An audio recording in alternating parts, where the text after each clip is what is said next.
Yes, yes. Welcome in. It's Balloon Party 101 ESPN, driven by Munganess, Burkhardt, Alton Toyota. My name is Timothy Michael McKernan. That's Jackson Burkett. I think I win today. You won yesterday with your cardigan. I win today with my St. Louis Steamers hoodie. Yeah, that's a classic right there. And the dogs had to match. Yeah. What do you think about that? I'm all soccer all the time here. Yeah, you are. You're Mr. Soccer What do you know about the St. Louis Steamers? Were they indoor? Yes. Okay. So they're an indoor soccer club. I couldn't tell you the league that they were in, but I feel like the MISL, brother. I feel like it dissolved like when I was like 6 or 7. I'm going to take the under. The Steamers were not around, at least the version that played at the old barn, the arena. That it packed the place. 1980s. And that was followed by the St. Louis Storm and the St. Louis Ambush. And the Ambush still play. Yes, but I believe this is a different group league. Okay. And Matt Rocchio who we just talked to moments ago, is on the call with a friend of the program, Joey Zanaboni. So there's your indoor soccer for today in my Steamers hoodie. Oh, you probably can't see it. That's a height issue. That's a height issue. Yeah. We get the cameras to pan down. A lot of headroom in here. Yeah, I'll pan it down. Oh, can you really? Yeah. Ooh, let me show my boy chest for those on the YouTube channel. Well, either way, welcome in. It's Balloon Party. Today's Tuesday Turbulence with Jackson's 6 questions today. Oh, there it is. You just panned down. Look at this. Come on in. So the dude is not happy with the show. What we do? So taking Hubbard to the cleaners for only working 54 minutes. Is that directed at us? What do we do? Oh. That's what we're scheduled. We do 1 hour. Should we just hijack other people's times? That would be cool. The dude is not happy. You can talk it over with the dude in the YouTube chat. Oh, you can see the Steamers hoodie. There it is. Nicely done on the directing there. Yeah, you're the Scorsese of 101 ESPN. Yeah, I really am. What do you have on this Tuesday Turbulence? I mean, you got to kind of sift through. Yeah. This is kind of a... It's kind of a slower day in sports. But then does that leave it open for me to Venmo? So let me tell you something. I had a very good weekend. Very good weekend. So my Venmo is flush. How about this? For the holidays, what does it matter? $40. Wow. $40 if somebody comes up with a topic that gets my synapses firing. Because I don't want to force... And I'm not saying that's what Tuesday Turbulence is. I'm a Tuesday Turbulence guy. Yep. But if you come up with the topic in the Air Comfort Service text line 314-399-9646 or in the YouTube chat where the dude is not happy, you get $40 to your Venmo. And I'm straight Venmo. If you don't have a Venmo, I don't know what to tell you on that. I apologize. By the way, we're giving away tickets too, right? Yes. 101 ESPN, your chance to score a pair of tickets, and you can get them by winning our text of the day. That's separate from the $40 I'm giving away to Def Leppard and Journey with Cheap Trick on July 6th at Busch Stadium. Tickets for Def Leppard and Journey, Cheap Trick at Busch, go on sale this Friday, December 15th, or you can text in now to 314-399-9646 for your chance to win free tickets to the show. You can also find a bonus chance to register to win tickets to Def Leppard and Journey at 101ESPN.com or on your 101 mobile app. So, Jackson, we will give those away at about 10:59:30. There is your official recommendation. All right. What do we got for Tuesday Turbulence? Pick the best one, because I'm going to go into that text inbox. Somebody's going to win $40, and this might be the only one. So what is your best one? You wrote them up. You know what's the best. You know what's the best. You know me. You know what's going to get me going. What are you going with? The biggest topic this morning in the world of sports is Shohei Ohtani's contract structure, which has fascinated me ever since I heard that he'll be deferring $68 million $68 million a year in order to give the Dodgers more wiggle room and somewhat circumvent the competitive balance tax issues. There's also some interesting benefits to Ohtani with the structure. Baseball pundits seem split on this move, with some saying it sets a dangerous precedent when it comes to avoiding the luxury tax, and others praising the heady move. I ask you, do you think this move does indeed set a dangerous precedent? Well, we talked about it yesterday. My macro position on it is I would like to see Major League Baseball have both a salary cap and a salary floor. You can't have one without the other. I mean, you can, but as far as likely legislation, none of these things are going to happen because the Players Association will not welcome in the salary cap. But this whole thing about, this shows how great baseball is and that baseball's in a great position, I just disagree. I vehemently disagree. And so I think what the Dodgers and Ohtani are doing by the letter of the law is allowed. Mm-hmm. That is specifically written out in the collective bargaining agreement that teams can defer money and there can be no restriction on that. So they didn't do anything wrong. It is literally written out. It isn't even open to interpretation. But as far as could the Pirates do this? And I'm not just naming the Pirates. They're just kind of the easy go-to. How many teams could do? Could the Cardinals do this? It's an unfortunate element of the game of baseball, and I disagree with the proposition from Ken Rosenthal that since 16 teams won a World Series since 2000, that's more than any other sports league, that shows that baseball is healthy. I do not think that is the case with regard to everybody being able to participate in free agency. It cycles on and off in different leagues. Personally, I would be pro-cap. Yeah, I think the competitive balance tax is like kind of a half-assed way to kind of put a cap in. It's like a soft salary cap, but $237 million. I mean, how many teams are even spending near that? I mean, the Cardinals are... Well, the Padres did it for a year as far as a non-big-time market, and now the Padres are obviously moving off of that. Right. Trading away Juan Soto, and my guess would be you won't see Blake Snell as a Padre. And so now they begin the process of trying to do it the way they had been trying to do it with younger players, all while still carrying some heavy price players that their owner, who just passed away, committed to. And he said the Padres will not be in a spot where they have to sell off assets. Of course, unfortunately, that's happened. But they also had to take out a $50 million loan to make payroll at the end of the season. When they wanted $100 million, they were only given $50. Right. I mean, here's the thing about this topic. I think it gets in. It's such minutia. It's so abstract. And while I know a little bit, I know I don't know a lot. Right. And I don't know if it's necessarily. That's why I just want to simplify it and say it's broken, but it's not getting fixed either. So it's disappointing. I suppose the only way it would get fixed is if the Dodgers and Yankees won like 7 of the next 8 world championships. And then people would go, okay, this is ridiculous. Right. But you keep having teams like the Diamondbacks make the World Series, and that's like, well, everything actually might be all right, even though that's probably an outlier. I also think when you talk about there's very few teams who could do this, I think there's also very few players who could defer that amount of money and still be, because, I mean, Shohei Ohtani makes so much from endorsements. Right, you're right about that. Even if you have a guy who makes $30 million, I mean, Nolan Arenado doesn't make nearly that much in endorsements as Ohtani, Goldschmidt, name a ton of world-class baseball players, don't even make near that. So to have a player in this position doing that, you need to be one of absolute one. And Ohtani has proven that he is exactly that. So I don't know, I find this stuff interesting when it comes to like the baseball structure and the payouts and how that goes. And you know what? I think the Dodgers are making a nice move. Well, they are certainly committing to it, but they're getting a little loophole benefit. But that benefit is not illegal. It's spelled out in the collective bargaining agreement. Your thoughts are welcome. 314-399-9646, Air Comfort Service. Text line, the YouTube chat, brought to you by the Air Alliance team, the sponsor of our studio cameras here on 101 ESPN. I am going to go sifting through the texts and the YouTube chat. And if there is a topic that gets the synapses firing, somebody is going to get $40 in their Venmo, courtesy of my Venmo. And that's coming your way here in a matter of moments on Balloon Party 101 ESPN.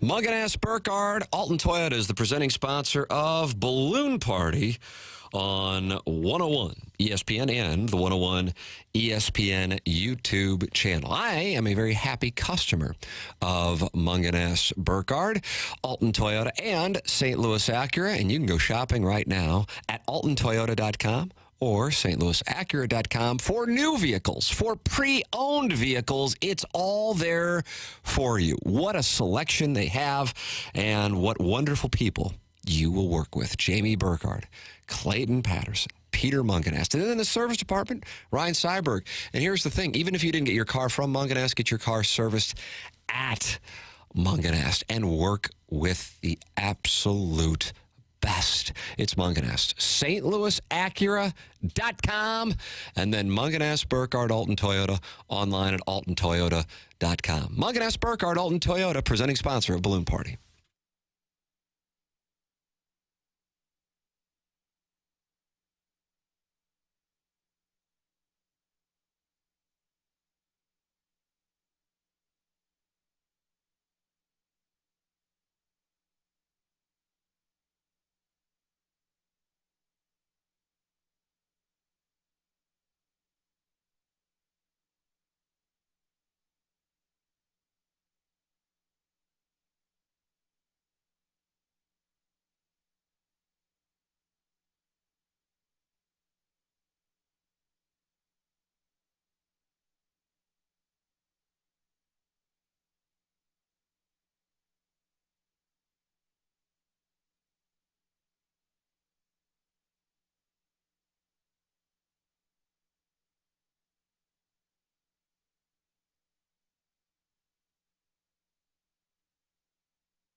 Welcome back. It is Balloon Party on 101 ESPN. It's driven by Munganast, Burkhardt, Alton Toyota. Tim McKernan, Jackson Burkett with you on the program. We welcome you to participate in the program by texting in the Air Comfort Service text line, 314-399-9646, and also by participating in the YouTube chat. Many are active. It's like a whole separate conversation going on in there, Jackson. 101 ESPN channel, and that is sponsored by the Air Alliance team. The studio cameras. Time check brought to you by Clarkson Jewelers. It is 10:16 in St. Louis. Blues and Wingy Wingy pregame at 5:30 p.m. here on 101 ESPN. Blues and Senators coming up on Thursday, as the Blues will have 11 of their next 15 at home. Nothing piqued my interest to the point of saying, yeah, that's worth sending $40. And I went through both the YouTube chat and the text. There were some good ones in there. There were some good ones in there, but nothing that got me on the Synapse train yet. So we'll see. Jackson, what would you go with your second question from Tuesday Turbulence? Derek Gould wrote in his chat yesterday that he expects the Cardinals to try and extend Paul Goldschmidt, preferably before the season begins. The plan is to sign Goldie for the remainder of his career. What do you make of the Cardinals' move to keep Goldschmidt forever? Does this give shades of the Matt Carpenter extension? I did read that. I love reading Derek Gould's chats on STL.com. That is recommended reading. Yeah. Super informative, and I look forward to reading those on Mondays. And I was reading it, and before that got picked up by, I don't know, a variety of websites, aggregators. I was reading that, and when I saw that, I'm like, ooh, I kind of figured they were going to do that, because it's a very Cardinal move. Kind of like Sonny Gray was like the textbook Cardinal free agent signing. But the way Derek represents it, I get the sense that they're not talking about like a 2 or 3 year extension. It sounds like another year. Mm-hmm. And if that's the case, I'm comfortable with it. I view that differently than the Matt Carpenter thing. I suppose if I had my preference, I would say no.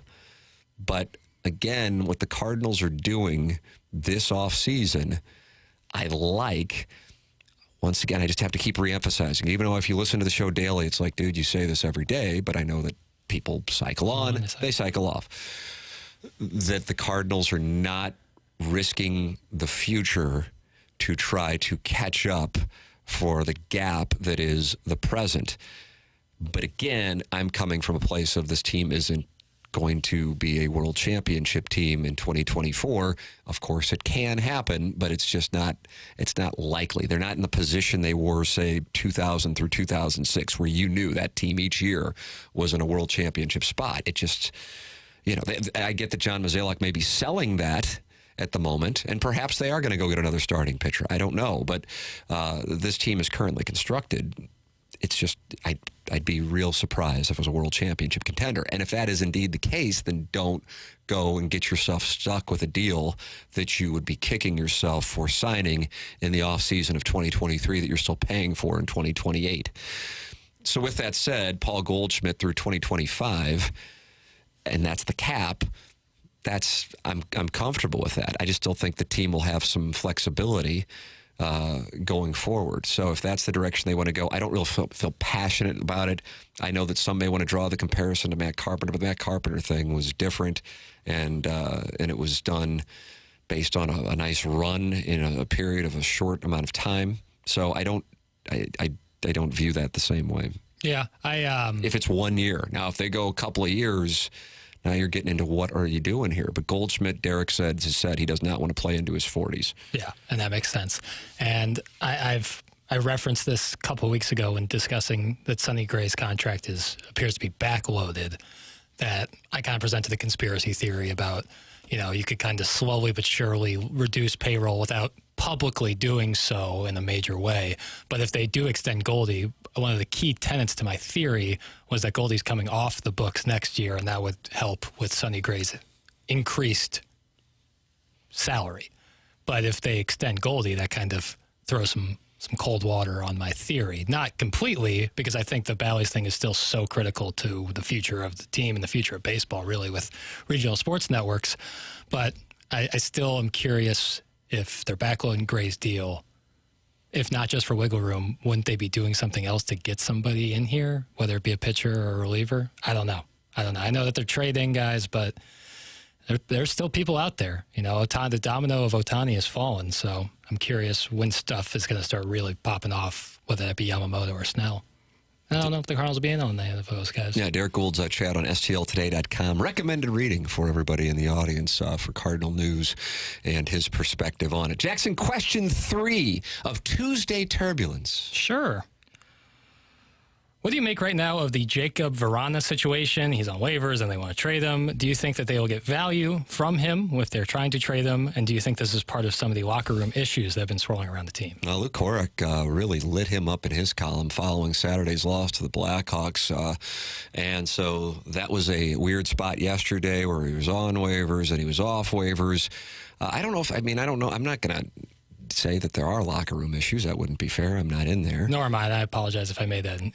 Well, no, I'm not asking for an apology. No, I get that. I didn't want anyone to think that I was saying that there were locker room issues. There's just been Braden Shen's comments from the other night.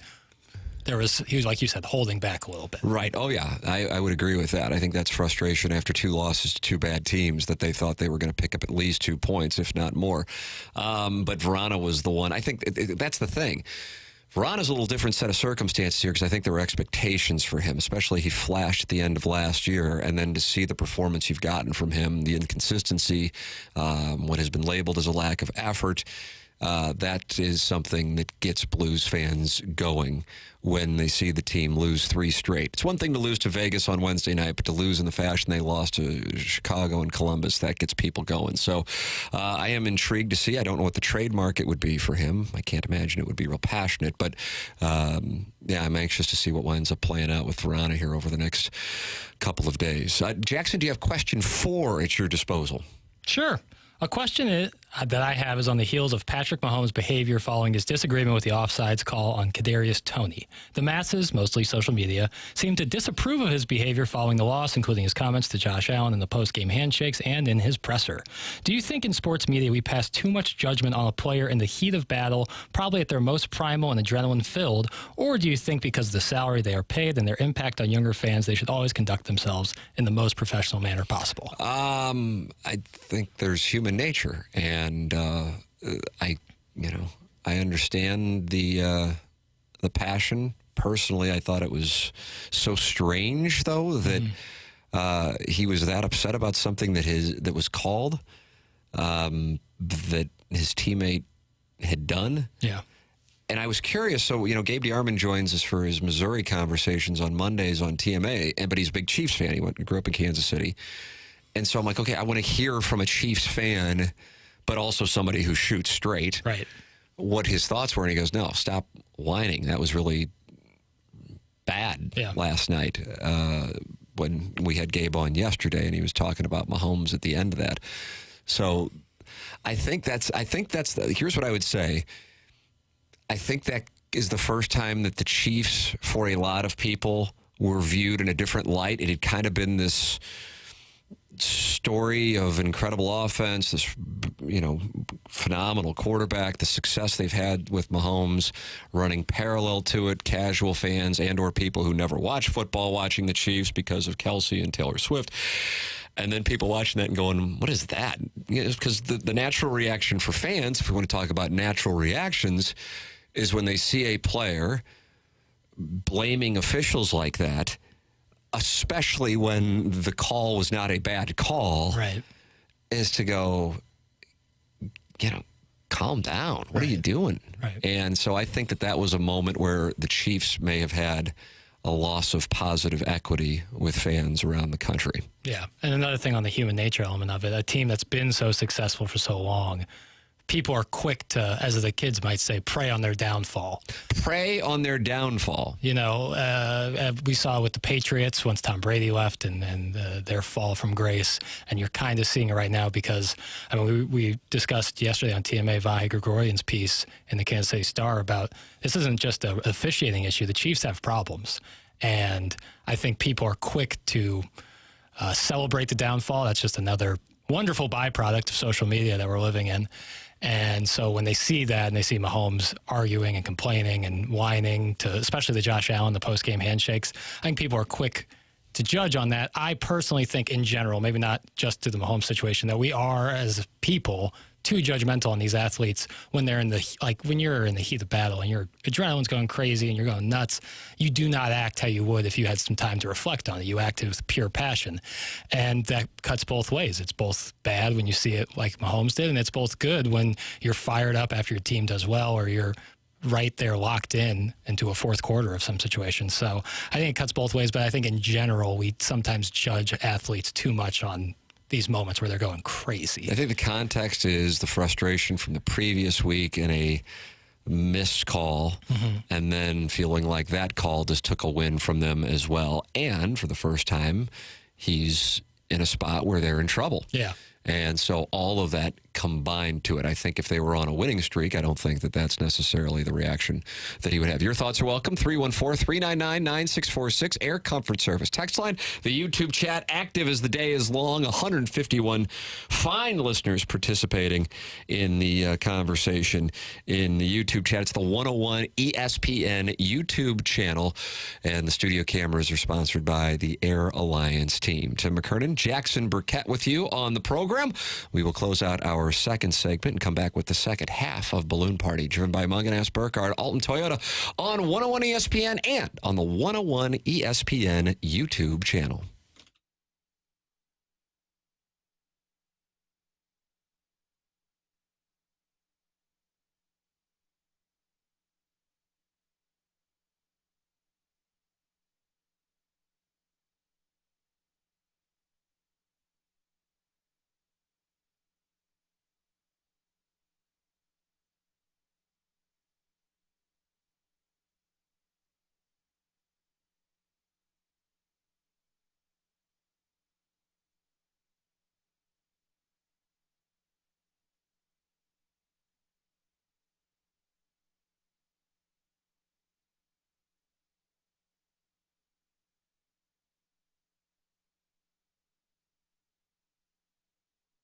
Hey folks, the world's largest sports book in Las Vegas is now in Illinois. That's right, Circa Sports app is available in Illinois. So if you live here in St. Louis, you make the short drive across the river, or if you already live in Illinois, you sign up for the Circa Sports app, because the Circa Sports app is sports betting the way it should be, with big app bets, high betting limits, tight money line splits, and the best customer service around. You won't talk to a chatbot. If you run into any issues with the Circa Sports app, you talk to a real person. The same people that run the Circa Resort out there in Las Vegas. If you're looking to bet the Blues tonight against the Red Wings, they are minus 130 on the money line. And then the over-under is 6.5 goals for tonight's matchup. If you're looking to bet football, plenty this weekend with the NFL and college hoops and NBA and NHL mixed in throughout the week. All available on the Circa Sports app. So visit circasports.com for more details and get ready to start betting like a pro. If you or someone you know may have a problem with gambling, call 1-800-GAMBLER or text ILGAMB to 833-234.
This is Action Jackson with a Sports Center update brought to you by Saliga Heating and Cooling. The Blues are back in action tonight as they take on the Detroit Red Wings right here in St. Louis. You can catch that game right here on the home of the Blues, 101 ESPN. Pregame starts at 5:30 and the puck drops at 6:30. And last night, the Pelicans defeat the Timberwolves 121-107. Zion Williamson with his season-high 36 points in the Pelicans win. That was another Sports Center update brought to you by Saliga Heating and Cooling, an independent American Standard heating and air conditioning dealer.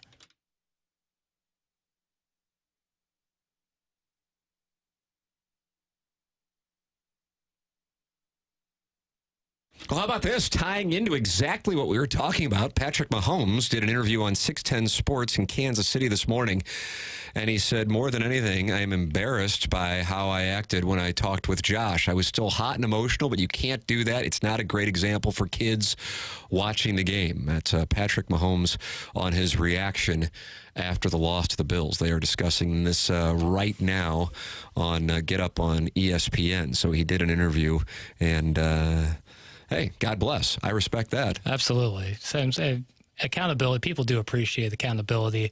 And I think people who have followed the NFL for years now know that Patrick Mahomes is a very respectful, professional human being. There's moments where we all have lapses.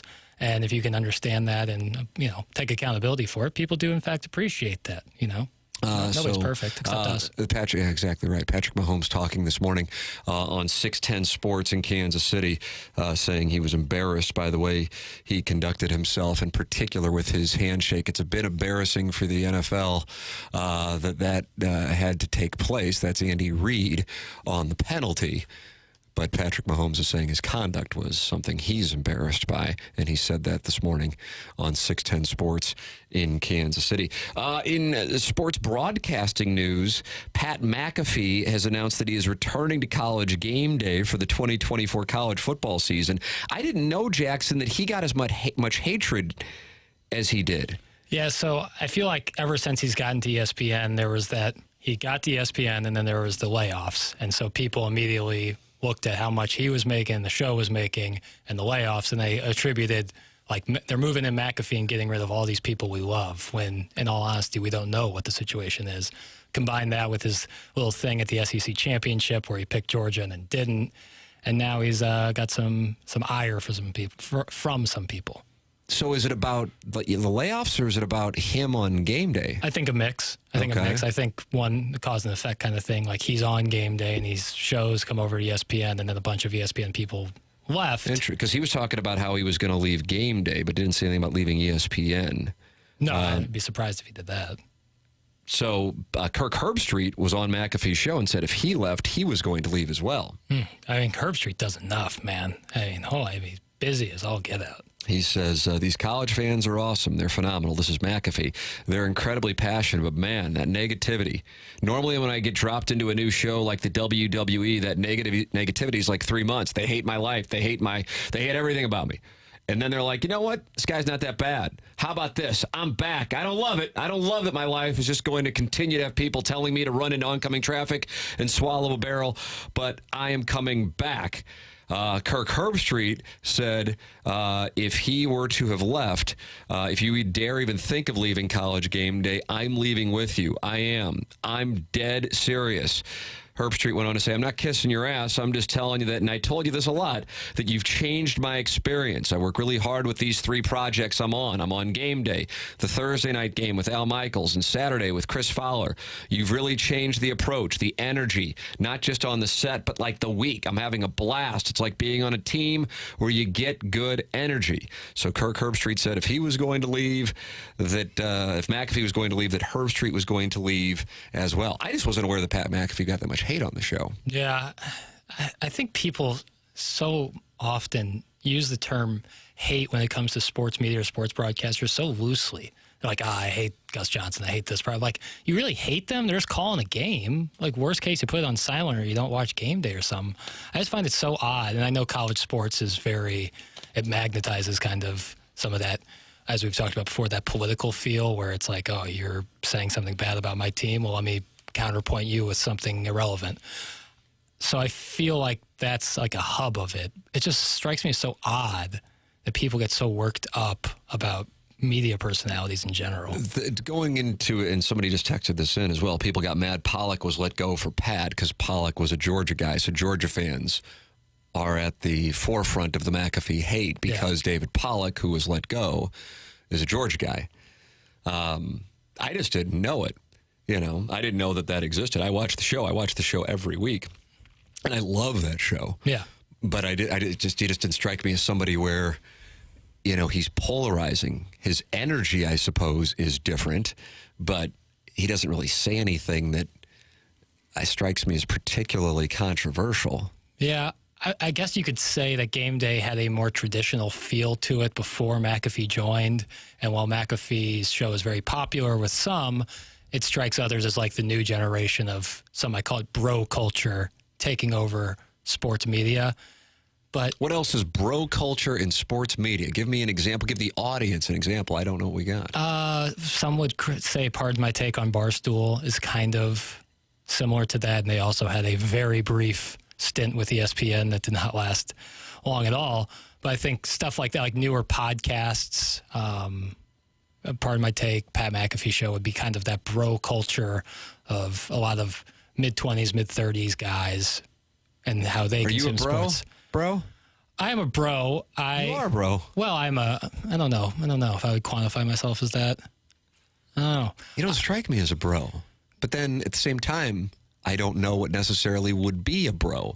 I respect Pat McAfee, and I've seen some clips, and I enjoy them. I respect the hell out of both Big Cat and PFT. I think they do great work. I don't listen to their show regularly. I'm a staunch Bill Simmons guy. He talks a lot of NBA, talks a lot of movies. That's right up my alley. So I guess I'm more into that, kind of like I listen and consume a lot of Ringer stuff.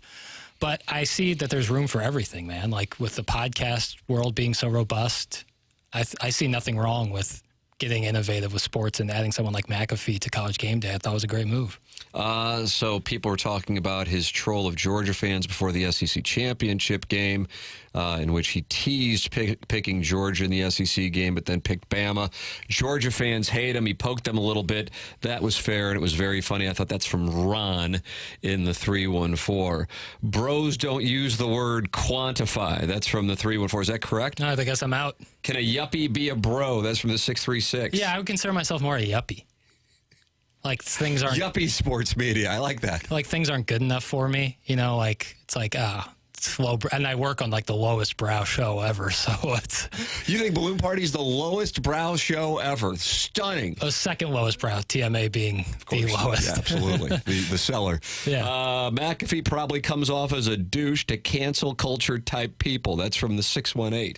Would that be accurate? I guess.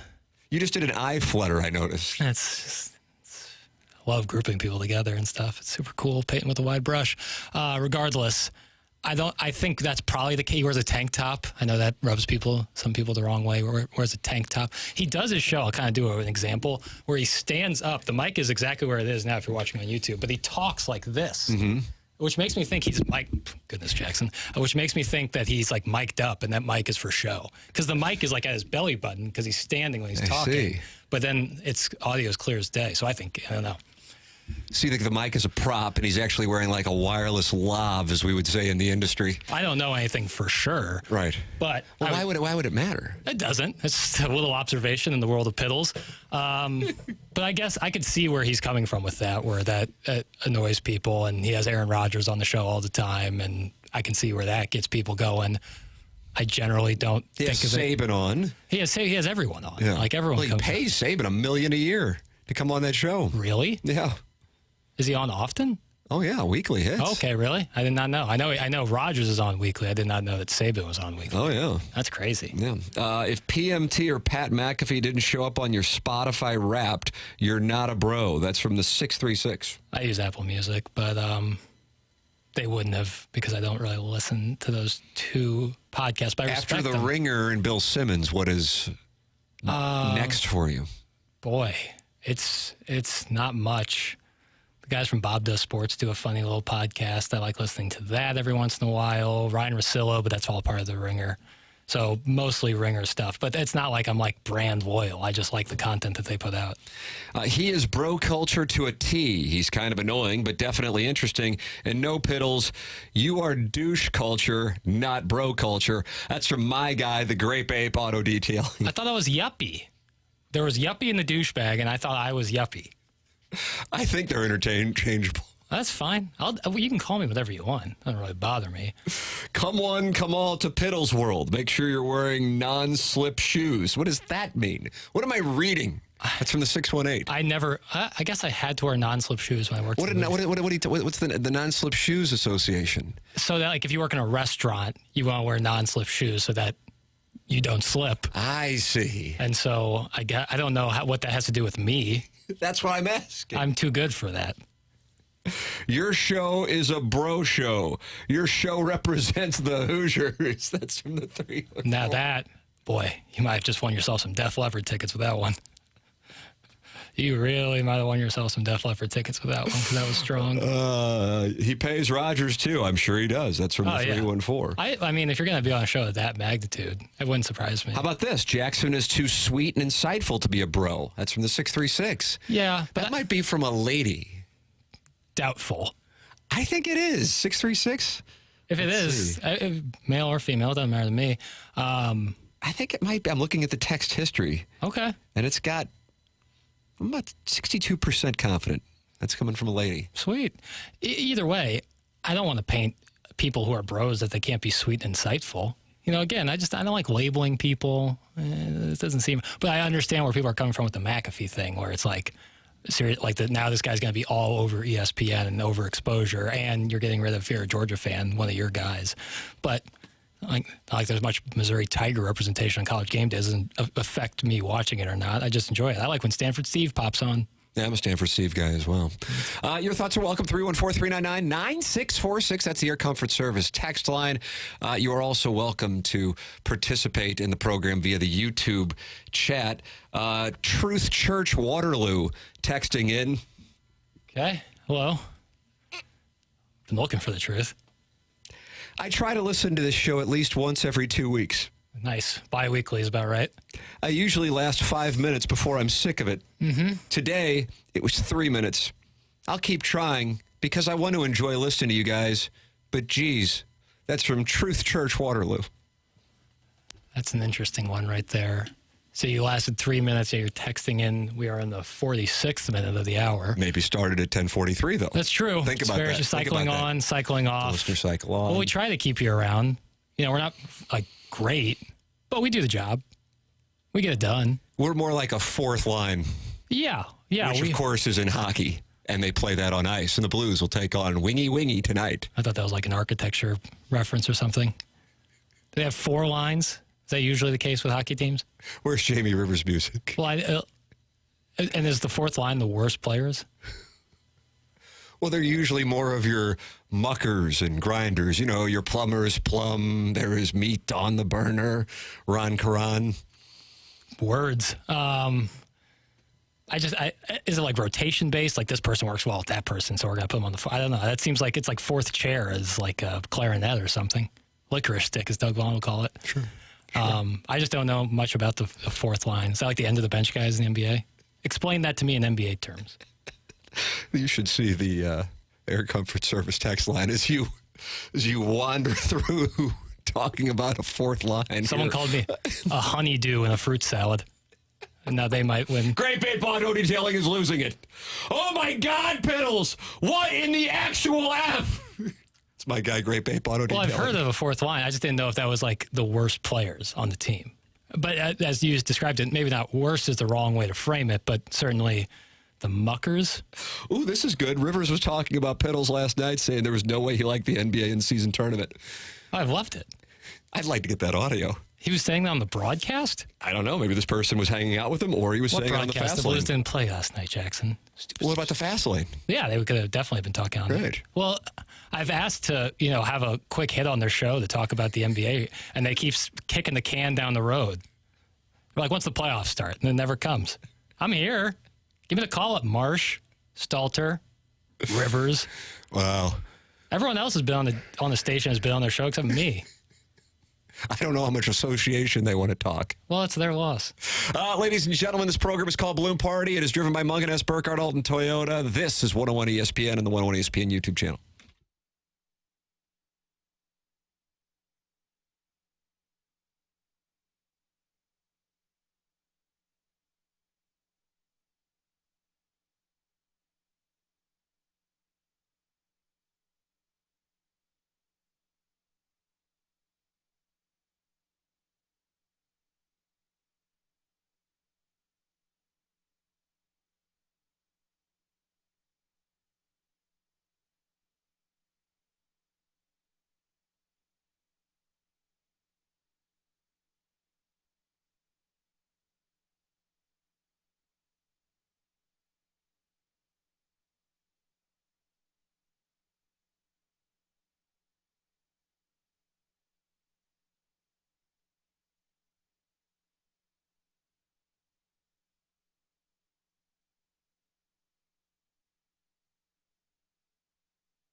Welcome back. Final segment of Balloon Party 101 ESPN and the YouTube channel. 101 ESPN YouTube channel. Tim McKernan, Jackson Burkett with you on the program. Jackson, we're giving away these tickets to Def Leppard. Journey with Cheap Trick on July 6th at Busch Stadium. Tickets going on sale this Friday. Which text have you selected to get the tickets? Big moment right here. Paul in Chesterfield. Paul in Chesterfield Said he, in reference to me, Jackson, is like a honeydew in a fruit salad. Nobody really likes the honeydew, but you need it in there to take up space. And I thought that was a great representation. What a wonderful compliment. Of my role, not only here, but just in general. That's fine. A lot of people love honeydew, so take that. This is compartmentalizing and a non-commentary on Paul. Congratulations on your win, by the way. Boy, I really am... I'm bothered by honeydew. Not you, but the actual fruit honeydew. Yeah. I'm enjoying a delicious fruit salad, and then I get done with it, and I go, oh, I look low. Honeydew is everywhere. Yeah. Why? Because I don't really enjoy the honeydew. So that's why Paul's text really resonated with me. I thought it was a wonderful selection on your part. Yeah, so the thing with me on honeydew, it's pretty flavorless. Well, especially when you compare it to its other melon counterparts like watermelon and cantaloupe, which are both full flavored fruits. Honeydew is just kind of, it's like lettuce on a sandwich. It's really not there for flavor. It's there for texture. I also think in general, fruit salads, you get the worst of each fruit. Like the strawberries are like damp and mushy, and the cantaloupe isn't as crisp. I prefer to have my fruits separate and I can eat them at their best quality. I feel like fruit salads are like a hodgepodge of the worst, least ripe fruits. That's kind of where I'm at on fruit salad. Big fan of fruit in general, but putting it all together, and then the whipped cream. Now we're not eating fruit anymore. We're eating a dessert. That's not what I'm into personally, Tim. I'm into fourth line melons. Fourth line melons. Yeah, and I guess you could call honeydew a fourth line melon, and I am, of course, a mucker, a fourth line guy. Mucker, grinder. Yeah, which I've just realized. What's the thing that's when you're bad at hockey? Is it bender? Not familiar with that. Okay. I've heard someone say that. I don't really know what it means. Maybe I just committed some sort of violation, like an FCC violation. I don't know. Hey, the Truth Church Waterloo is back. About time. I'm not sure how the church I go to came up on my text, but you got me there, guys. My profile, it's just saved as Truth Church Waterloo. I mean, how would we know? I don't know. All due respect to Truth Church Waterloo, I'm not familiar with it. I'm sure it's a wonderful parish. Sure, Without being able to be. If it's not, I apologize. Congregation, is that it? Yeah, that sounds right. Okay. So I don't. Some names are saved here, like Great Bape Auto Detailing. Bingo. Yeah. I'm not familiar with Great Bape Auto Detailing either, even though Great Bape Auto Detailing, my guy. Yeah. So Truth Church Waterloo, it's fine. Plenty of people hate the program.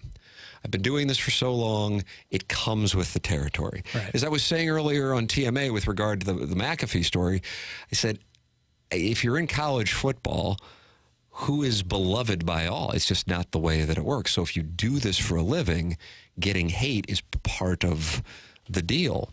So the Truth Church Waterloo, you don't like the program? God bless. If you weren't watching on YouTube, watch this. I tip my cap. Doff. See that? And see how my index finger is no more than a centimeter. Yeah, a centimeter and a half at most. Yeah, and I doff my cap right there. It's well done. It's completely fine, but it's just saved. Sometimes names are saved in the text inbox. Tim, who do you think is the most universally liked in sports? Like from a media broadcaster side, who do you think would be like the most? Obviously, nobody is universally liked, but the most universally liked.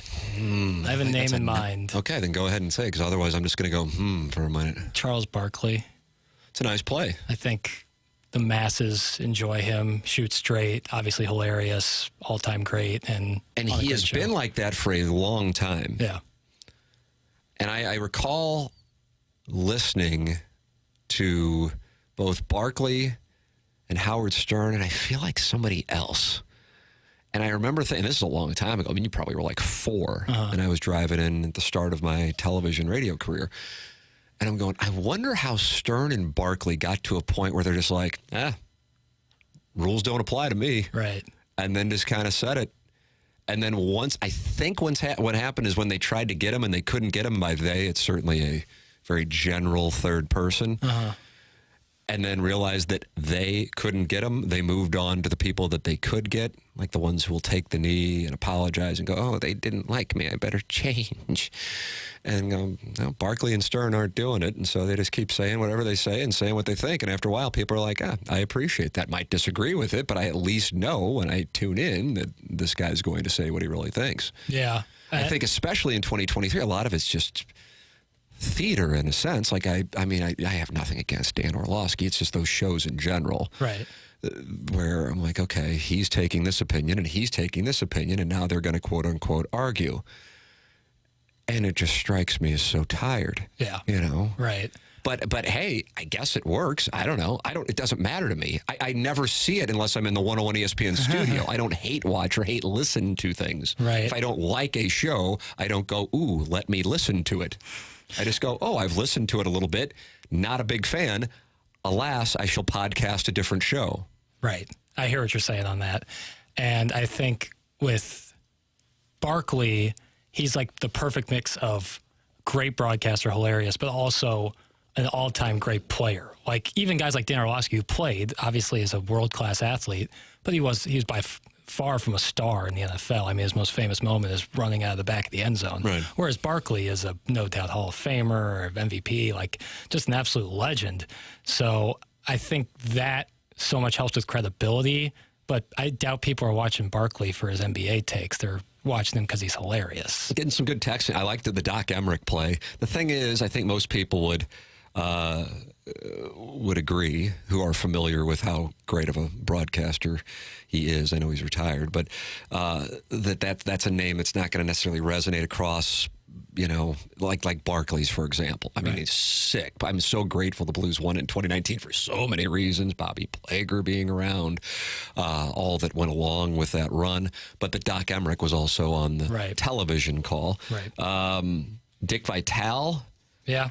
I think that's maybe now the case. Dick Vitale is just a great. I mean, listen. I've had him on shows, so it's not like I've met him and hung out with him. And even then, it's not like you can necessarily get a read sometimes on people. But my read from that experience is he's just a great guy. Now, you might be annoyed by his broadcasting and find it gimmicky, but I think he just has a genuine love for the game. I really do. I absolutely do. And that, to me, is organic. And that's more legitimate than what I'm watching right now, which is Stephen A. Smith angry about something with Jeff Saturday and Shannon Sharp.